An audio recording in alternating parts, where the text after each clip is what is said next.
Right no after that మనం ఏం చేస్తాం, ఆపరేషన్స్ అనే కాన్సెప్ట్ గురించి నేర్చుకున్నాం. అంటే మన దగ్గర ప్లేయర్ అండర్ స్కోర్ డీటెయిల్స్, మన దగ్గర ఏ టేబుల్ ఉందో చూసాను. Player under score match under score details అనే ఒక టేబుల్ ఉంది. ఆ టేబుల్ను నేను ఏం చేద్దాం అనుకున్నానంటే, సర్టెన్ కొన్ని వాల్యూస్ని మనం ఏం చేద్దామంటే రిట్రీవ్ చేసుకుందాం అనుకున్నాం. అలా రిట్రీవ్ చేసుకోవాలంటే మనం ఏం చేయాలంటే ఎస్క్యూఎల్తో మనం ఏం చేస్తామంటే క్వైరీస్ అనేవి క్రియేట్ చేసేసి, ఆ క్వైరీస్ ద్వారా మనం ఏం చేస్తామంటే డేటాబేస్ నుండి డేటాని రిట్రీవ్ చేసుకోవడం అనేది చేస్తాం. అలా రిట్రీవ్ చేసుకునేటప్పుడు మనం ఏం చేస్తామంటే కొన్ని ఆపరేటర్స్ అనే వాటిని యూజ్ చేస్తాం అన్నమాట. ఈ ఆపరేటర్స్ అంటే ఒక క్వైరీ లోపల మనం ఏం చేస్తామంటే ఆపరేటర్స్ అనేవి మస్ట్ అండ్ షుడ్గా అప్లై చేసేసి వాటి ద్వారా మనం ఏం చేస్తామంటే డేటాని రిట్రీవ్ చేసుకోవడం అనేది చేస్తాం అన్నమాట. అలా రిట్రీవ్ చేయాలంటే ఎగ్జాంపుల్ లైక్ ఎలా అంటే మనం ఎన్ని రకాల ఆపరేటర్స్ని యూజ్ చేస్తామంటే బేసికలీ 2 టైప్స్ ఆఫ్ ఆపరేటర్స్ని యూజ్ చేస్తాం. ఒక దాన్ని ఏమంటారంటే కంపారిజన్ ఆపరేటర్స్ అని, మరొక దాన్ని ఏమంటారంటే లాజికల్ ఆపరేటర్స్ అని పిలుస్తాం. కంపారిజన్ ఆపరేటర్స్ అంటే ఏంటి అంటే less Dan, greater Dan, less than or equal to, greater than or equal to, equal to, is not equal to, in, between, like ఇలాంటి ఆపరేటర్స్ని ఏమంటారంటే కంపారిజన్ ఆపరేటర్స్ అని పిలుస్తారు. అలానే మనం క్వైరీ లోపల అండ్, నాట్, ఆర్ అనే వాటిని అప్లై చేస్తే వీటిని ఏమంటారంటే లాజికల్ ఆపరేటర్స్ అని పిలుస్తాం. అంటే మనం ఒక క్వైరీ రాసేటప్పుడు రైట్ను మనం ఏం చేస్తామంటే మనం ఏవైతే చెప్పుకున్నామో కంపారిజన్, లాజికల్ ఆపరేటర్స్ని ఎలా అప్లై చేస్తారు, వాటి ద్వారా డేటాని ఎలా రిట్రీవ్ చేస్తారు అనే దాని గురించి ఈరోజు సెషన్లో నేర్చుకుంటున్నాం. దాంట్లో ఫస్ట్ మనం ఏం చేద్దాం అనుకుంటున్నాం అంటే దీంట్లో ఏం చేద్దామంటే కంపారిజన్ ఆపరేటర్స్లో ఉన్న ఈక్వల్ టు అనే ఆపరేటర్ని ఎలా అప్లై చేస్తారో చూద్దాం అనమాట. ఈక్వల్ అనే ఆపరేటర్ని ఎప్పుడు అప్లై చేస్తామంటే మనకి ఏదైనా సరే ఇంటీజర్ వాల్యూస్, అంటే మనకు ఒక ఇంటీజర్ వాల్యూ ఎగ్జాక్ట్లీ తెలిసిన ఇంటీజర్ వాల్యూ కనుక ఉందనుకోండి, ఆ ఒక్క వాల్యూని మాత్రమే నేను ఏం చేద్దామంటే డేటాబేస్ నుండి కనుక రిట్రీవ్ చేయాలనుకున్నాను అనుకోండి, అప్పుడు మనం ఏం చేస్తామంటే ఈ ఆపరేటర్ అనే దాన్ని యూజ్ చేస్తాం. ఫైనల్లీ నాకు అర్థమైంది ఏంటంటే ఆపరేటర్స్ అనే వాటిని ఎప్పుడు యూజ్ చేస్తామంటే వేరని ఒక కండిషన్ యూజ్ చేస్తాం చూడండి. ఆ కండిషన్లో కాలం నేమ్కి వాల్యూకి మధ్యలో ఏం చేస్తామంటే ఆపరేటర్స్ అనే వాటిని యూజ్ చేస్తాం అన్నమాట. ఇప్పుడు నేనేం చేద్దామంటే ఈ వేరనే కండిషన్ ద్వారా నేనేం చేద్దామంటే ఈక్వల్ టు అనే ఆపరేటర్ని ఎలా అప్లై చేస్తారో చూద్దాం. అలా చేయాలంటే నేనేం చేస్తానంటే నా దగ్గర player under score match under score details అని ఒక టేబుల్ ఉంది. దాంట్లో కరెక్ట్గా 70 అనే స్కోర్ ఎవరైతే కొట్టారో వాళ్ళందరి యొక్క డీటెయిల్స్ అన్నీ తెచ్చుకుందాం అనుకుంటున్నాను. అలా తెచ్చుకోవాలంటే అప్పుడు మనం ఏం చేస్తామంటే ఈ ఎగ్జాక్ట్లీ ఈక్వల్ టు అనే ఆపరేటర్ని యూజ్ చేస్తాం. అలా చేయాలంటే మనం ఏం చేస్తామంటే సెలెక్ట్ అని రాసేసి తర్వాత మనం ఏం చేద్దామంటే స్టార్ అని రాసేసి ఆల్ ద వాల్యూస్ తెచ్చుకుందాం అనుకుంటున్నాను. అందులో స్టార్ అని రాసేసి ఆఫ్టర్ దట్ ఫ్రమ్ అని చెప్పేసేసి తర్వాత నేను ఏం చేశానంటే టేబుల్ నేమ్ చెప్పాను అనమాట. Player under score match under score details అనే టేబుల్ చెప్పేసి ఆఫ్టర్ దట్ నేను ఏం చేశానంటే వేర్ అనే క్లాజ్ రాసేసి ఇక్కడ నేనేం చేస్తున్నానంటే ఒక కండిషన్ రాస్తున్నాను. ఏం చెప్తున్నాను, స్కోర్ అనే కాలంలో ఎవరి వాల్యూస్ అయితే 70 అనేవి ఉంటాయో వాళ్ళందరికీ తీసుకురండి అన్నాను అనమాట. అలా తీసుకురావాలంటే వేరనే క్లాస్కి దగ్గర మనం ఏం చేస్తాం, కండిషన్ రాస్తాం. ఆ కండిషన్లో ఏం చేస్తాం, కాలం నేమ్కి వాల్యూకి మధ్యలో ఏం చేస్తామంటే ఆపరేటర్ అనేది యూజ్ చేస్తాం. అలా యూజ్ చేసేటప్పుడు మనం ఏం చేస్తామంటే మనం ఏదైతే వాల్యూ చెప్పామో ఆ ఎగ్జాక్ట్ నేమ్తో ఉన్న వాల్యూ ఏదైతే ఉందో దానికి సంబంధించిన రోస్ని కనుక తీసుకురావాలంటే ఈక్వల్ టు అనే ఆపరేటర్ని యూజ్ చేస్తాం. ఇలా యూజ్ చేసి నేను ఏం చేశానంటే రన్ చేశాను. అప్పుడు నాకు ఏమైంది ఎర్రర్ అనేది వచ్చింది. ఇక్కడికి వెళ్ళి నేను ఏం చేశానంటే ఎగ్జాక్ట్లీ ఈక్వల్, ఎందుకో నా ఎర్రర్ వచ్చింది. So SQL near 70 syntax. ఇక్కడికి వెళ్ళి ఏం చేసాము, మనం ఏ డేటా టైప్లో ఉందనేది చూద్దాం. ఏ డేటా టైప్లో ఉంది, స్కోర్ అనేది ఇంటీజర్లోనే ఉంది. SCORE score.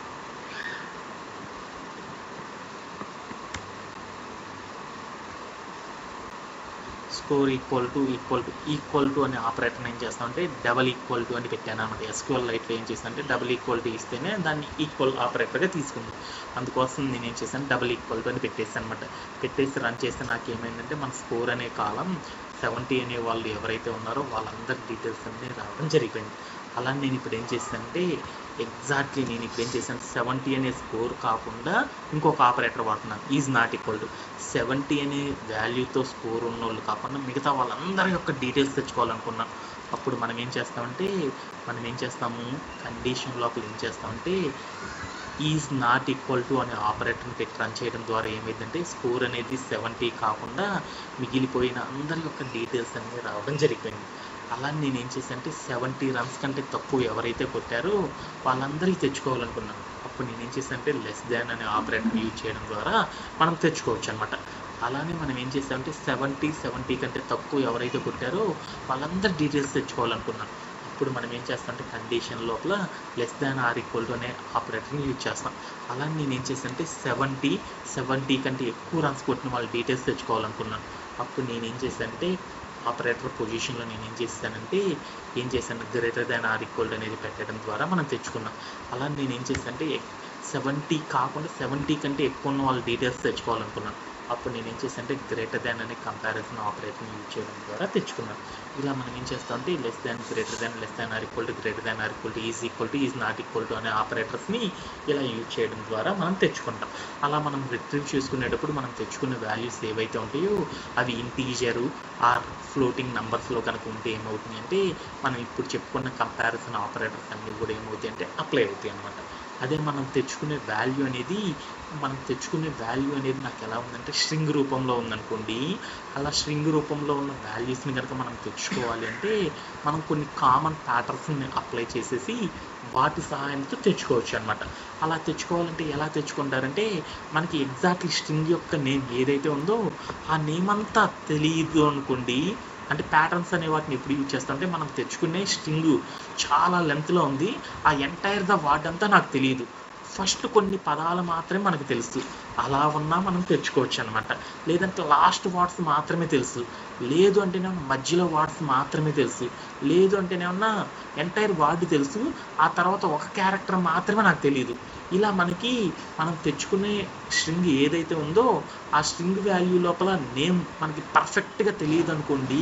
అలా తెలియనప్పుడు మనం ఏం చేస్తామంటే కొన్ని ప్యాటర్న్స్ అనే వాటిని అప్లై చేసి దాని ద్వారా కూడా మనం ఏం చేయొచ్చు అంటే ఈజీగా మనం తెచ్చుకోవచ్చు అనమాట. సపోజ్ దట్ నేనేం చేద్దామంటే వెంకట్ అనే నేమ్తో ఎవరైతే ఉన్నారో డేటాబేస్లో వాళ్ళందరి యొక్క డీటెయిల్స్ అన్నీ తెచ్చుకుందాం అనుకున్నాను. అప్పుడు నేనేం చేస్తాను నేమ్ అని రాసేసి కండిషన్లో మనం ఏం చేస్తాము నేమ్ అని రాసేసి అక్కడికి వెళ్ళి ఏం చేస్తాం వాల్యూ అనేది ఏం చేస్తాము వెంకట్ అని ఇస్తామన్నమాట. వెంకట్ అని ఇచ్చాను అనమాట. ఇచ్చేసినప్పుడు నాకేముంది ఇదంతా కూడా మనం తీసుకునే స్ట్రింగ్ వాల్యూ కదా. స్ట్రింగ్ వాల్యూని కనుక డేటాబేస్ నుండి రిట్రీవ్ చేయాలంటే ఈ కండిషన్లో మనం ఏం చేయాలంటే ఆ నేమ్కి వాల్యూకి మధ్యలో ఏం చేయాలంటే ఒక ఆపరేటర్ అనేది వాడాలి. ఏ ఆపరేటర్ వాడతారంటే లైక్ అనే ఆపరేటర్ని యూజ్ చేయడం ద్వారా మనం ఏం చేయొచ్చు అంటే డేటాని మనం ఏం చేయొచ్చు అంటే రిట్రీవ్ చేసుకోవచ్చు అనమాట. బట్ నాకు ఇంకొక నేమ్తో తెచ్చుకోవాలి అనుకున్నాను. ఏ నేమ్తో తెచ్చుకోవాలంటే ఏదో ఎన్ఏవి అనేది మాత్రమే తెలుసు నాకు తెచ్చుకునే వాల్యూస్, ఆ తర్వాత క్యారెక్టర్స్ ఏంటియో నాకు తెలియదు. ఆ పర్సన్ నేమ్తో ఉన్న వాల్యూస్ అన్నీ తెచ్చుకోవాలనుకున్నాను. అలా తెచ్చుకోవాలంటే ఏం చేస్తాము ఎన్ఏవి అని రాసేసి స్టార్ట్ పదాలు మాత్రమే నాకు తెలుసు, ఆ తర్వాత ఎన్ని క్యారెక్టర్స్ ఉంటే ఆ క్యారెక్టర్స్ అన్నీ నాకు తెలియదు. ఆ ఎన్ఏవి అని స్టార్ట్ వాటితో ఉండి ఆ తర్వాత ఎన్ని క్యారెక్టర్స్ ఉన్నా ఆ క్యారెక్టర్స్ ఉన్న పర్సన్ డీటెయిల్స్ అన్నీ నాకు కావాలి అనుకున్నాం. అలా కావాలి అనుకున్నప్పుడు మనం ఏం చేస్తామంటే ఎగ్జాక్ట్లీ నాకు వాల్యూ తెలియదు కదా. అప్పుడు నేనేం చేస్తానంటే మనం తీసుకునే స్ట్రింగ్ లోపల కొన్ని కామన్ ఆపరేటర్స్ని వాడతాం. వాటిల్లో మనం ఏం చేస్తామంటే పర్సంటైల్ అనే ఒక వైల్డ్ కార్డ్ క్యారెక్టర్ని వాడతాం. ఎప్పుడైతే మనం స్ట్రింగ్ నేమ్ మర్చిపోయినప్పుడు దాంట్లో ఫస్ట్ పదాలు మాత్రమే తెలిసి తర్వాత క్యారెక్టర్స్ ఏవో మనకి తెలియనప్పుడు మనం ఏం చేస్తామంటే దాని పక్కన మనం పర్సంటైల్ అని పెట్టామనుకోండి. పర్సంటైల్ అంటే ఏమవుతుందంటే 0 నుండి దాని తర్వాత ఎన్ని క్యారెక్టర్స్ అయితే ఉంటాయి అన్నీ కూడా ఏమవుతుందంటే 0 నుండి ఇన్ఫినిటీ ఎన్ని క్యారెక్టర్స్ అయినా సరే మనకి ఏమొస్తాయంటే రావడం అనేది జరిగింది. ఎప్పుడైతే ఎన్ఏవి తర్వాత పర్సంటైల్ పెట్టానో ఎన్ఏవి అనే వర్డ్తో స్టార్ట్ అయ్యి దాని తర్వాత ఎన్ని క్యారెక్టర్స్ అయితే ఉంటాయో ఆ క్యారెక్టర్స్ ఉన్న వాటన్నిటిని కూడా తెచ్చుకోవాలనుకో అప్పుడు మనం ఏం చేస్తామంటే ఈ పర్సంటైల్ అనే ఆపరేటర్ వైల్డ్ కార్డ్ క్యారెక్టర్ని మనం ఏం చేస్తామంటే స్టార్ట్ వర్డ్స్ పక్కన ఏం చేస్తామంటే రాయడం ద్వారా అంటే ఈ ప్యాటర్న్లో రాయడం ద్వారా మనం ఏం చేయొచ్చు అంటే మనకు కావాల్సిన డేటా మొత్తాన్ని కూడా తెచ్చుకోవచ్చు అనమాట. సపోజ్ దట్ నేనేం చేద్దాం అనుకున్నానంటే నాకు చివరి వర్డ్స్ ఏం తెలుసు అంటే ఎల్ఐ అని మాత్రమే తెలుసు. బట్ నాకు బిఫోర్ ఏవైతే క్యారెక్టర్స్ ఉంటాయో అవన్నీ నాకు తెలియదు. అలాంటప్పుడు మనం డేటాని కనుక రిట్రీవ్ చేసుకోవాలనుకోండి, అంటే మనం ఇచ్చే వాల్యూలో నాకు స్ట్రింగ్ మనం ఇచ్చే స్ట్రింగ్ వాల్యూ అనేది మనం ఏదైతే వాల్యూ తెచ్చుకోవాలనుకుంటున్నామో ఆ స్ట్రింగ్లో నేను ఏం చేశాను అంటే లాస్ట్ క్యారెక్టర్స్ మాత్రమే తెలుసు, ముందల క్యారెక్టర్స్ నేను మర్చిపోయాను. అలాంటప్పుడు మనం ఏం చేస్తామంటే ఆ లాస్ట్ క్యారెక్టర్ రాసి దాని ముందర మనం ఏం చేస్తామంటే పర్సంటైల్ అనేది కనుక పెట్టామనుకోండి, ఆటోమేటిక్గా నాకు ఏమవుతుంది అంటే ఎల్ఐ అనే నేమ్ లాస్ట్లో ఎండ్ అయ్యి దాని ముందు ఎన్నైతే క్యారెక్టర్స్ ఉంటాయో వాటితో ఉన్న వాల్యూస్ అన్నీ రావడం జరిగింది. నాకు ఎల్ఐ అని లాస్ట్ ఎండ్ వాడితో నాకు ఏవీ లేవు అనమాట. అందుకని నేను ఏం చేద్దాం అనుకున్నా అంటే last end of the word నాకు తెలుసు అనమాట. ఒకటి ఏమని తెలుసు అంటే ఈఎన్తో ఎండ్ అయ్యే లాస్ట్ ఈఎన్ అనే దాన్ని ఎండ్తో ఉన్న ముందల పదాలు ఏంటో నాకు తెలియదు. ఈఎన్తో ఎండ్ అయ్యే క్యారెక్టర్స్ ఏవైతే ఉంటాయో ఆ ఉన్న నేమ్స్ అన్నిటిని తెచ్చుకోవాలనుకున్నాను. అలా తెచ్చుకోవాలంటే మనం ఏం చేస్తామంటే పర్సంటైల్ అనే ఆపరేటర్ని యూజ్ చేస్తాం. అలా నేను ఏం చేద్దాం అనుకున్నానంటే నా దగ్గర ఒక స్ట్రింగ్ ఉంది, ఏదో నాకు ఒక నేమ్ తెచ్చుకోవాలనుకున్నాను, ఒక పర్సన్ యొక్క నేమ్. ఆ పర్సన్ నేమ్ తెచ్చుకునేటప్పుడు నాకు ఏముందంటే యు అనేది మాత్రమే తెలుసు నాకు. దాంట్లో ముందర ఏముంటాయో తర్వాత ఏముంటాయో తెలియదు ఆ పేరు నాకు. ఆ పేరుకున్న డీటెయిల్స్ అన్నీ కనుక తెచ్చుకోవాలనుకోండి, అప్పుడు మనం ఏం చేస్తామంటే మనకి తెలిసిన క్యారెక్టర్ ఒక్కటే ఉండి ఆ నేమ్తో ఎన్నైతే ఉంటాయో ముందర కానీ వెనక కానీ ఎన్నైతే ఉంటాయో వాటన్నిటిని తెచ్చుకోవాలనుకున్నాను. అలా తెచ్చుకోవాలంటే ముందర ఒక పర్సంటైలు వెనకాల ఒక పర్సంటైల్ కనుక పెట్టామనుకో దీన్ని కంటైన్ అంటారు. ఇలా పెట్టి మనం రన్ చేసామనుకోండి ఆ నేమ్తో ఉన్న క్యారెక్టర్స్ ఎన్ని ఉంటే అవన్నీ రావడం జరుగుతుంది. సపోజ్ దట్ నేనేం చేద్దామంటే ఇక్కడికి వెళ్ళేసి ఈఎన్ ఇద్దాం. ఈఎన్ ఇచ్చేసి నేనేం చేశాను రన్ చేశాను అంటే ఈ అనే నేమ్ ఎక్కడైనా సరే ఈ అనే నేమ్ పేరులో ఎక్కడున్నా సరే ఆ నేమ్తో ఉన్న క్యారెక్టర్స్ అన్నీ కూడా నాకు కనుక రావాలి అనుకోండి, అప్పుడు మనం ఏం చేస్తామంటే ఇలా రాయడం అనేది చేస్తారనమాట. ఓకే దాన్ని అలా నాకేంటిదంటే నాకు ఫస్ట్ వర్డ్ ఏందో నాకు తెలియదు, ఆ తర్వాత క్యారెక్టర్స్ ఏంటంటే ఏవిఈఎన్ అని మాత్రమే ఉంటాయని నాకు తెలుసు అనమాట. ఫస్ట్ క్యారెక్టర్ మాత్రం ఏముంటుందో నాకు తెలియదు అనమాట. అలాంటప్పుడు ఓన్లీ ఒక క్యారెక్టర్ మాత్రమే తెలియదు అనుకోండి, అప్పుడు మనకి ఏం చేస్తామంటే అండర్ స్కోర్ అని మరొక వైల్డ్ కార్డ్ క్యారెక్టర్ని అప్లై చేయడం ద్వారా మనం ఏం చేయొచ్చు అంటే మనం సెర్చ్ చేసుకునే స్ట్రింగ్ లోపల ఓన్లీ ఒక క్యారెక్టర్ మాత్రమే మనం మిస్ అయినప్పుడు ఆ డీటెయిల్స్ని కనుక మనం తెచ్చుకోవాలంటే మనం ఏం చేస్తామంటే ఈ అండర్ స్కోర్ అని ఈ స్ట్రింగ్ ఆపరేటర్ని యూజ్ చేయడం ద్వారా ఈ కామన్ ప్యాటర్న్ యూజ్ చేయడం ద్వారా అచీవ్ చేస్తారనమాట. ఓకే దెన్ ఇది కూడా మనకి అర్థమైపోయింది. అలానే మనం ఏం చేస్తామంటే ఇంకా కంపారిజన్ ఆపరేటర్స్లో ఇంకా మనకి ఏమేమి ఉన్నాయి, కంపారిజన్ ఆపరేటర్లు ఇప్పటిదాకా మనం ఏం నేర్చుకున్నాము, less than, greater than, less than or equal to, greater than or equal to, is not equal to, like అనే ఆపరేటర్స్ని ఎలా అప్లై చేయాలో నేర్చుకున్నాం. రైట్ను మనం ఏం చేద్దాం అంటే కొన్ని లాజికల్ ఆపరేటర్స్ని ఎలా అప్లై చేస్తారనేది నేర్చుకుందాం. లాజికల్ ఆపరేటర్స్ అంటే ఏంటంటే మనం డేటాబేస్ నుండి డేటా రిట్రీవ్ చేసుకునేటప్పుడు మనం ఏం చేసాము ఒక కండిషన్ కాకుండా మనం ఏం చేసామంటే మల్టిపుల్ కండిషన్స్ అప్లై చేసాం.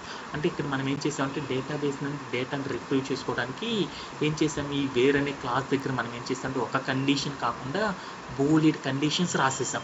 ఆ బోలిడ్ కండిషన్లో ఉన్న డేటా ఏవైతే సాటిస్ఫై అవుతాయో వాటన్నిటిని కూడా డేటాబేస్ నుండి కనుక రిట్రీవ్ చేసుకోవాలంటే మనం ఏం చేస్తామంటే లాజికల్ ఆపరేటర్స్ అనే వాటిని యూజ్ చేస్తారు.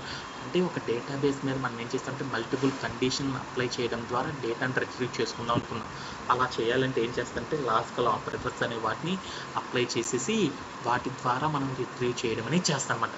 అలా చేయాలి అంటే మనం ఏం చేస్తామంటే అండ్, ఆరు, నాట్ అనే ఆపరేటర్ని యూజ్ చేస్తాం. దాంట్లో ఫస్ట్ ఆపరేటర్ ఏంటంటే అండ్ అనే ఆపరేటర్ గురించి చూద్దాం.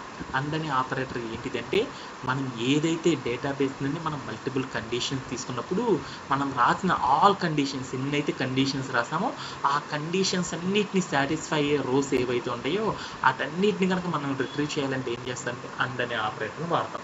అందుకని ఇప్పుడు నేనేం చేద్దాం అనుకున్నా అంటే నాకు డేటాబేస్లోకి వెళ్ళేసి నేనేం చేసేసానంటే నేమ్ అనేది నాకేముండాలంటే నేమ్ ఈక్వల్ టు నాకేముండాలంటే నవీన్ అనే పేరు ఉండాలి. నవీన్ అనే నేమ్తో ఏవైతే వాల్యూస్ ఉన్నాయో ఆ వాల్యూస్ ఉన్న రోని తెచ్చుకోవాలనుకున్నాను. అలానే నేనేం చేద్దాం అనుకున్నా అంటే అలానే నేను ఇంకోటి కూడా ఏం చేద్దాం అనుకుంటున్నా అంటే ఇయర్ అనే కాలం ఉంది కదా, ఆ ఇయర్ అనే కాలం లోపల నాకేం చేద్దాం అనుకున్నా అంటే 2014లో ఎవరైతే 2014లో ఎవరైతే ఆడారో వాళ్ళ యొక్క డీటెయిల్స్ని మాత్రం తెచ్చుకోవాలనుకున్నాను. ఏం చేస్తాను, నాకు 2 కండిషన్స్ ఉన్నాయి. నా డేటాబేస్ నుండి నవీన్ అనే నేమ్తో ఎవరైతే ఉన్నారో ఆ రోజు అన్నీ కావాలి. అలానే 2004 అనే ఇయర్లో ఎవరైతే ఆడారో వాళ్ళందరి యొక్క డీటెయిల్స్ అన్నీ కావాలనుకున్నాను. అలా మల్టిపుల్ కండిషన్స్ రాసినప్పుడు ఆ కండిషన్ రెండింటిని సాటిస్ఫై అయ్యే డేటా కనుక మనకు రావాలనుకో, ఆ రెండింటి మధ్యలో ఏం చేస్తామంటే అండ్ అనే ఆపరేటర్ని యూజ్ చేసి రన్ చేయడం ద్వారా మనకి ఏమవుతుందంటే మనకు కావాల్సిన వాల్యూస్ అనేవి రావడం జరుగుతుంది. ఇక్కడికి వెళ్ళి నేను ఏం చేశానంటే, ఏం చేస్తున్నాము ఎగ్జాక్ట్లీ ఈక్వల్ కదా అనుకొని నేను ఏం చేశాను, డబుల్ ఈక్వాలిటీ అని పెట్టేసి రన్ చేసేసాను. ఇక్కడికి వెళ్ళి నో సచ్ కాలం వచ్చాను. ఇక్కడికి వెళ్ళి నేను ఏం చేశానంటే లైక్ అని వాడాను. మన టేబుల్లో నాకేమైందంటే ఆ నేమ్స్ అసలు లేవంట. ఇప్పుడు నేనేం చేద్దాం, మళ్ళీ ఇంకొకటి కూడా నేమే తీసుకున్నాం. ఇక్కడికి వెళ్ళి నేను ఏం చేశానంటే 2014 అసలు లేవంట. సో నేమ్ అనే కాలం తీసుకొని అక్కడికి వెళ్ళి వాల్యూ అనేది ఏం చేశానంటే వాల్యూ అనేది వెంకట్ అని ఇచ్చాను. అని ఇచ్చేసి నేను ఏం చేశాను, రన్ చేశాను. ఇప్పుడు నాకేమైంది చూడండి, ఇక్కడ నేను ఏం చేశాను, స్ట్రింగ్ కదా మనం తీసుకుంది, సింగిల్ కోడ్. ఇక్కడికి వెళ్ళి మళ్ళీ సింగిల్ కోడ్ పెట్టేసి నేను రన్ చేశాను. అప్పుడు నాకేమైందంటే మన డేటాబేస్ ఏవైతే ఉందో ఆ డేటాబేస్ లోపల నేమ్ అనే కాలంలో నవీను, అలానే నేమ్ అనే కాలంలో వెంకట్ అనే వాళ్ళ యొక్క డీటెయిల్స్ ఏవైతే ఉన్నాయో అవన్నీ రావడం జరిగింది.